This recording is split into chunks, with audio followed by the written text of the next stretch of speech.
One of the most common questions I get is how to become sub 10 in Square-1. In this video, I will hopefully be answering that question. Before we start, I'm assuming that you're using the Vandenberg method for Square-1. If you're using some other method like Lin, there are other resources out there, but unfortunately this video probably won't be as helpful. First off, hardware is definitely very important for getting sub 10 on Square-1, and Square-1s definitely aren't too expensive, so I recommend getting the best Square-1 out there currently. At the time of release of this video, it's the MGC Square-1, and setup is super important too. You can either get a pre-set up Square-1 by a company or set it up yourself. Either is fine, it's just really important that your main Square-1 is something that you're very comfortable using. As for turning, make sure you're able to do most Square-1 algorithms regripless, as turning fast is essential for being sub 10. With that out of the way, let's get into the steps of Square-1. Let's start with the first step of Square-1, cube shape. The first thing that is pretty much essential to know is full CSP with speed optimal CS solutions. Many might mention that there's people out there that average sub 10 easily without CSP, which is true. However, learning CSP just makes breaking this barrier so much easier. Not only does it make your times faster, but also makes you a more consistent solver when you don't have to worry about parity every solve. So if you haven't already, get started on CSP. I have a lot of video resources out there on CSP, and there's a lot of other ones out there as well. Even though it might seem difficult, as you progress, it becomes actually a lot easier, so don't be too afraid of it at the beginning. For CS, since you know the best solution for every case, the most important thing is to make sure you're executing them quickly. By now, you should be able to do all the base cases quickly and regrip this from all angles. For the cases that reduce into the base cases, know how to grip them correctly in order to make the entire solution regripless. Make sure that during inspection, you should not only know what the solution is, but also how to finger trick it in the best way. In general, your CS solution should be completely regripless, but for awkward cases, 1 or 2 regrips might work if they're done quickly and accurately. Another important point for CS is to make sure you're doing it speed optimal. Many algs for CSP might be move optimal, but you want to make sure that you're also comfortable with the algs. If there's any cases that you dislike, I would recommend either playing around with it or searching up new algs. Finally, it's quite important to experiment with solving the same case depending on angles. The best way I recommend to go about this is that if you want to solve a case with a good solution for the angle, but you don't know how it affects CSP, just try it out and see how it goes. If it doesn't give parity, you now know you can use this alg. And if it does give parity, just use the alg for the opposite parity. This allows you to build on your CSP knowledge while practicing, and not having to go through each and every case. Now for CO, this step is quite easy, but that doesn't mean it should be overlooked. For this step, your recognition should be super fast. During your last slice of CO, you should already know your entire top CO case, and you should be looking immediately towards the bottom quickly. Immediately after you know the key is just to turn fast. For CO solutions, it's also important to do them regripless for the most part, and it's also helpful to know same cases from different angles, that way you can optimize UND moves. And my CO video goes over that a bit as well. For EO, you should also recognize it pretty quickly, just like CO, but the more important thing is just to turn super fast. If you look at a lot of fast solvers, a lot of their EOs go by super quick, and while you might not have that turning speed, you should be spamming SPS at this stage to be as close to them as possible. Again, it is super important that all your EO algs are regripless. There are things that also help, such as learning EO algs from multiple angles, but knowing one alg for each case is more than enough. During EO, it's super important to look ahead into CP. Most EO algs preserve a CP case, so simply just look at the CP during EO, and right after the EO, do the CP alg pauseless. Consistently avoiding the pause between EO and CP will save you a lot of time. For CP, your alg should be again completely regripless, that way you can turn a lot faster during them. Like EO, learning different CP algs for different angles could be helpful, but they're not fully necessary for sub 10. During CP, obviously align all blocks if possible, and know what blocks are aligned, since that will be quite useful for looking ahead into EP. For EP, since you won't get parity, this step should be pretty easy. By looking ahead of the blocks in the last step, you should know how many edges are unsolved on the top and bottom layer, which gives you a good idea about what the EP case would be. As for algs, while you don't need to learn all the algs, you should have a game plan for how to solve every EP case well, which I have a pretty good video on. You want to make sure that you can solve every case in at most 10 slices, and anything above that can be optimized better. For bar flips, make sure you cancel into them smoothly every time, either on the top and bottom layer depending on which is best. Finally, make sure to plan ABFs before the last slice, just to make sure you end off the solve smoothly as well. As for splits of each step, here's a general guide. However, it will be definitely different from person to person. I also get a lot of questions on whether more advanced techniques are needed for sub 10. Such as PBL, PCOP, and OBL. While these can be useful, they're definitely not necessary.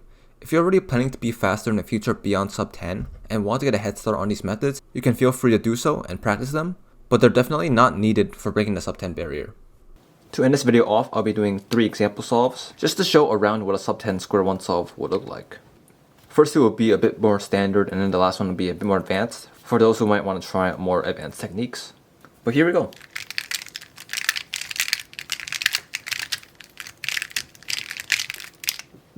Alright, I won't be tracing on the video here, but this parody is odd for me, meaning that we'll go into Scalp Kite, but we have to move both layers in between setting up the Scalp Kite. Since the bar is not flipped, we can do it from two angles. We can do it from this angle or this angle.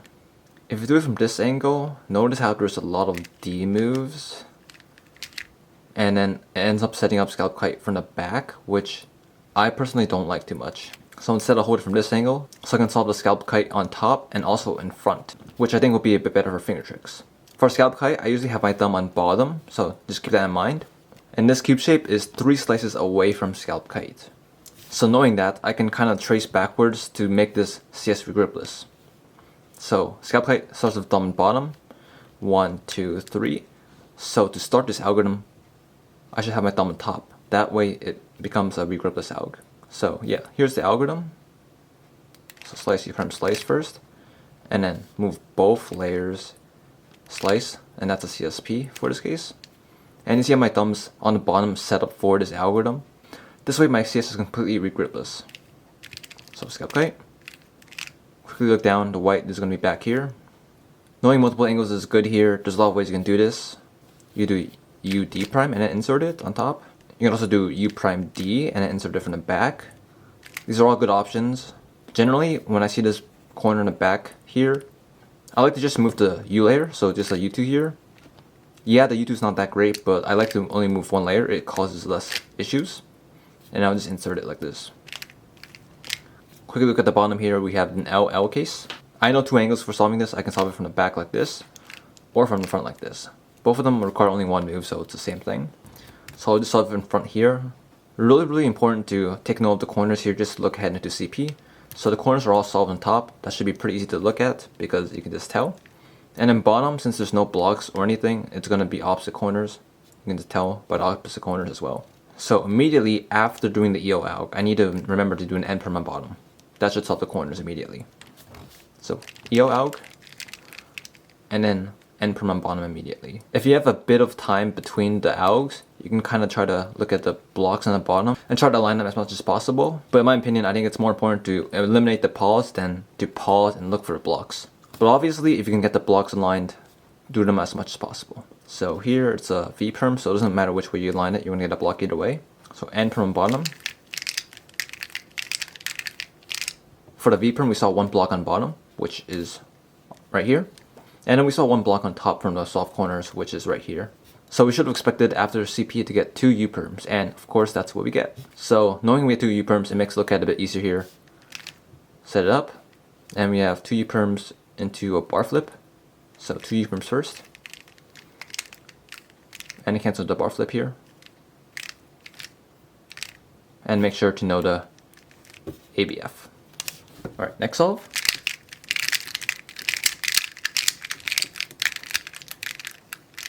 Okay, this one's odd, so after making the 4-2, I have to move 1 layer with a U2. Or I could do the U2 first and then go to shield. So knowing all these different ways you can do CS gives you a lot of options for when you're solving. Here we have no bar flip, so we can start from here or here. So different options for CS go like this. I could do slice, U2 slice into scalp in the back. I think I can also do this, U2 slice this, do shield. And we have those same options from the Y2 angle. So slice, U2 slice, scalp. And also you have the shield option as well. I personally prefer scalp, so I won't be doing the shield solutions.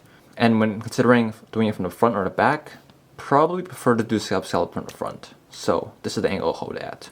For scalp, I do thumb on bottom. So notice this is 2 slices away from scalp. 1, 2. So when I start the CS, I should have my thumb on bottom as well. Slice, scalp. Look down quickly. It's these 2 white pieces. This is a 1 slicer, so pretty quick. Then we have this case, line L. I would put the line here and then the L here and do the L for this case. And then immediately I know I have edge corners for the CP. And also EO algs kind of preserve where the corners are. So after doing this EO alg, I know immediately to do a D and then JJ. And if there's any time in between, try to find out the blocks quickly. So yeah, this AUG and then D and then JJ. Out, D. Right before we do JJ, I noticed the blocks here are misaligned. So make sure to align that before the JJ if you can see it in time. Notice how we had 0 blocks on the bottom, so we know this is going to be like a O or W, and it is W. And top we had 2 solved blocks, so we know we have edge or op. Also little trick, since there wasn't any opposite corner edge pairs, we know that it's going to be edge. So again, you can do a lot of look ahead techniques to kind of predict what EP will be. For edge W, I do U to D prime, and then solve this case, and then bar flip. And bar flip will be on the bottom layer because the bottom layer is already turned. And that should solve it. Alright, last example solved. This one will be maybe a bit more advanced. Alright, so this is odd parity. So I have to make square muffin. The bar's flip, so I can do it from these 2 angles. For this angle, I could do slice U prime slice, and then get square muffin like this. And of course, I should be able to do muffin from the back like this, not just in the front. This is a case that's a bit more rare, but again, you want to know how to do this case from all angles.